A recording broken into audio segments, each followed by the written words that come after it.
Hi, Tilda Moschetti, syndication attorney with the Moschetti Law Group. I focus exclusively on Regulation D filings.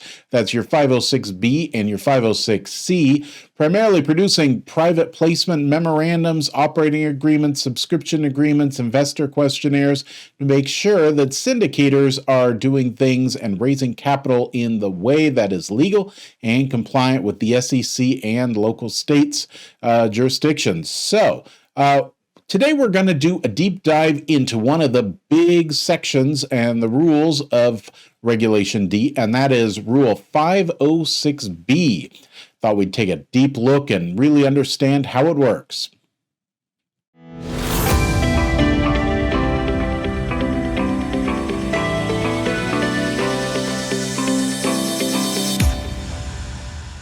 Again, this is Tilda Moschetti, syndication attorney for the Moschetti Law Group. So today we're going to do a deep dive into Rule 506B. How are we going to do that? We are going to look at the code section itself so that we can understand how it all works and interplays there, and we'll talk about some of the nuances that are contained within that section. Most of our clients are either doing 506B or 506C. Probably 95% of my clients are on those two exceptions in under Regulation D. So let's take a look at 506B. So this is the first part of 506B. 506B and the subsection 1. Subsection 1 talks about the general conditions, but let's talk about the beginning first. So very clearly, it says 506B, these are the conditions that must be met in offerings subject to the limitations. So let's go through what those conditions are. First up, general conditions, subsection 1. So to qualify for this exemption, so again, let's back up just a little bit because this word exemption, what exactly do we mean by exemption? So in general, all securities must be registered either with the state or with the SEC. However, there are some regulations which allow an exemption from that registration. Regulation D is a set of rules that are exempt offerings, and so that is one of the exemptions is 506B. So that's what we mean by that. So to qualify as an exemption under this section, under 506B, offers and sales must satisfy all of the terms and conditions of sections 230.501 and 230.502. So let's talk about that. So automatically we're pointing to other rules and it's getting a little bit more complicated. So let's try and ease it up. When we're talking about 501, for the most part, we're talking about who can invest, right? So we're talking about in 501, the big topic is accredited investors.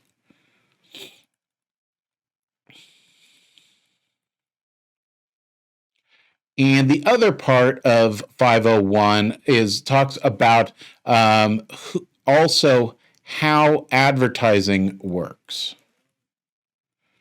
and what's prohibited under Rule 501 for 506B offerings.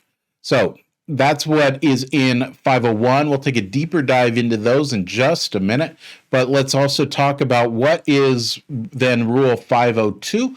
Well, Rule 502 is more the what, and it's what you need to say in those in order to meet to satisfy all the terms and conditions.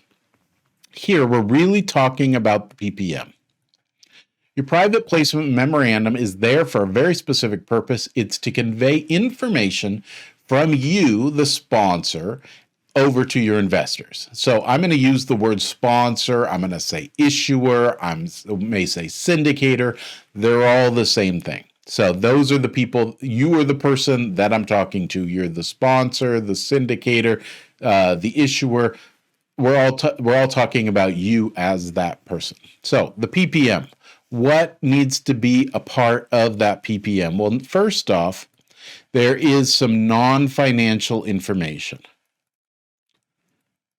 Some of that is obvious, right? You need to talk about what the investment kind of is. How, what are people giving their money for and what are they getting out of it?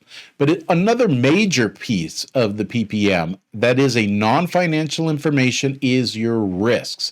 So identification of those risks, disclosure of those risks, disclosures of any conflicts of interest that may exist between you, the issuer, and the investor. Those are all non-financial and must be disclosed in order to meet the requirements of 502, which is in part of 506B. Number 2, there must be some disclosure of pretend I can spell, financial information. It actually uses the word statements in the code section, but what are they really looking for? You may be asking yourself, but we just got started. We don't have any financial statements, and that's okay. They still need you to make this disclosure. So what they're really looking for here is use of funds. How, when there's going to be all this money, what is that use of funds? How much money are we talking about? How is it going to be used by you as the sponsor? What is the investor likely to get from it? How is that going to work? For businesses that are already ongoing and raising capital, so say you're already an existing business, those companies can raise fund under 506B, and what they would need to disclose in that case is financial statements that support just what the investor is getting themselves into by investing with you. Number 3 that needs to be disclosed is the opportunity to ask questions. So investors need to have an opportunity to ask you as a sponsor questions that they may have. Otherwise, it hasn't been really this kind of open kimono system of let me explain everything about the investment to you. We do not keep anything in our investments behind closed doors and do not let the investors know if it's something that's materially affects them. And so they need that ability to ask those questions, and it's required by 502 that they have that opportunity. So in our PPM, we make it very clear that that opportunity is here. Here's the contact information, etc. And number 4 on these is a biggie, and we'll actually do another video on this later, but it is the limitations on resale. The SEC doesn't want people just buying up these in order to create a secondary marketplace where they can be traded. So these are private offerings, hence the name private placement memorandum or private placement, because they're not a public offering. It's not being opened up to the public. And so we're not trying to create a marketplace here. And the SEC is very concerned that people will try and do an end run around the system, basically do a Reg D offering, which is really in disguise a public offering. That is not allowed, and that is why there is these limitations on resale. A discussion of that must be within that PPM to satisfy the conditions of 230.502. So this is Rule 506B, and specifically 501.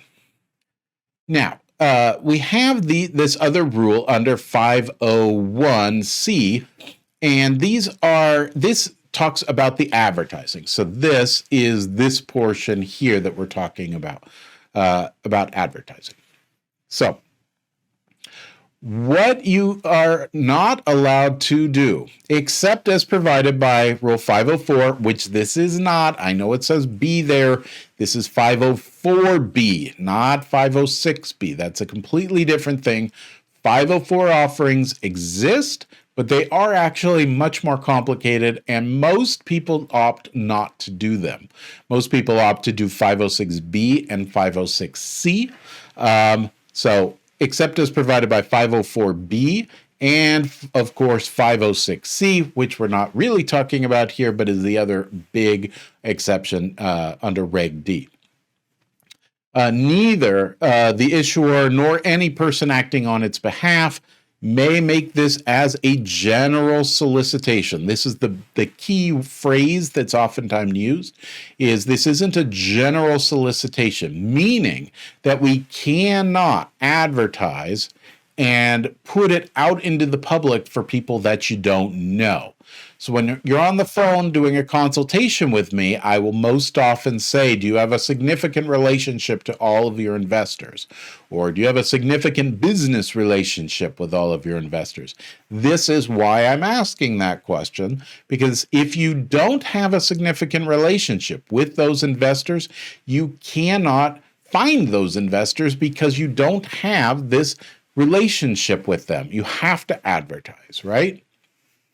And if you have to advertise, then we're under this Rule 506C, not 506B.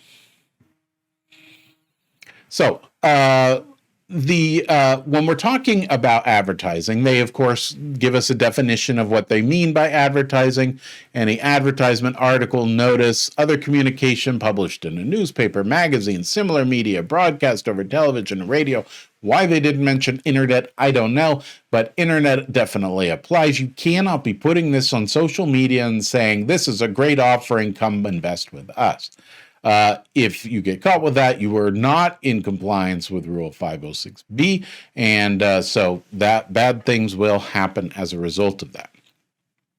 And then it uses the often used technique. It certainly was used a lot more during COVID, pre-COVID days, by putting together a seminar or a meeting to discuss investments. So you can't put a seminar, some sort of live thing together in order to invite people in and then pitch them the offering.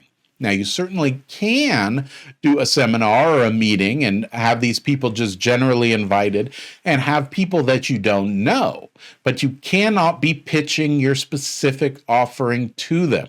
You should not be saying, well, and here's an example. I would not discuss whatever that particular offering is that's a 506B offering. You should not discuss it at all at that meeting if you choose to do that.